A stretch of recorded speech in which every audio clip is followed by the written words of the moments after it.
ఎంతో భారీ వైభవంగా మరి ఈరోజు నిమజ్జనానికి బయలుదేరిన ఈ సంతోష్ నగర్లో అటు ఓల్డ్ కాలనీ సంతోష్ నగర్ హనుమాన్ దేవాలయం నుంచి మరి ఇటు పోస్ట్ ఆఫీస్ గ్రౌండ్ నుంచి అట్లాగే మన సంతోష్ నగర్ దగ్గర నుంచి కూడా అట్లాగే యావత్ సంతోష్ నగర్లో దుర్గామాత మాతలని నిమజ్జన కార్యక్రమం బయలుదేరినాము.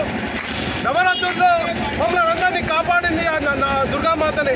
మరి ఇక్కడ తెలంగాణ ప్రభుత్వంలో ఢిల్లీ నుంచి సంతోష్ నగర్ గురించి, సైదాబాద్ గురించి, మాదన్పేట నుంచి మేల్కొల్పిన దాకా ఇక్కడ పోలీస్ వ్యవస్థ మేల్కొనలేదు. మరి ఇక్కడ ఎస్పీ ఏం చేస్తుంది? మరి అక్కడి నుంచి ఎన్ఐ వాళ్ళు వచ్చి ఇక్కడ తెలంగాణలో మరి ఇక్కడ sleeper cells, PFI organisation Nizamabad, మరి మహబూబ్ నగర్, నల్గొండ, హైదరాబాదులో మరి హిందువులపై దాడి చేద్దామని ప్రయత్నిస్తుంటే బతుకమ్మలో బాంబులు పెడదామని, మరి అట్లనే రావణాసుడు ఏ విధంగా అయితే బాంబులు చేస్తామో ఆ దాంట్లో బాంబులు పెడదామని, అంటే హిందువులను ఏం చేద్దాం అనుకుంటారు? ఒక్కటి యావత్ తెలంగాణలో ప్రజలందరూ అర్థం చేసుకోండి, హిందువులందరూ ఒకటవ్వాలి.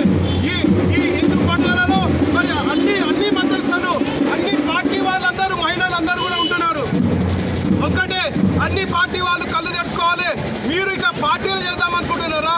హిందువులను కాపాడదాం అనుకుంటున్నారా? బీఆర్ఎస్ పెట్టి ఏం ఉద్ధరిద్దాం అనుకుంటున్నారు? టీఆర్ఎస్ ఏ సాధించలేకపోయినారు, బీఆర్ఎస్ ఏం సాధిస్తారు? ఒక్కసారి తెలంగాణ ప్రభుత్వం సీఎం కేటీఆర్ కళ్ళు తెరవండి. ఓల్డ్ సిటీని కాపాడే బాధ్యత మోడీ గారు తీసుకున్నారు.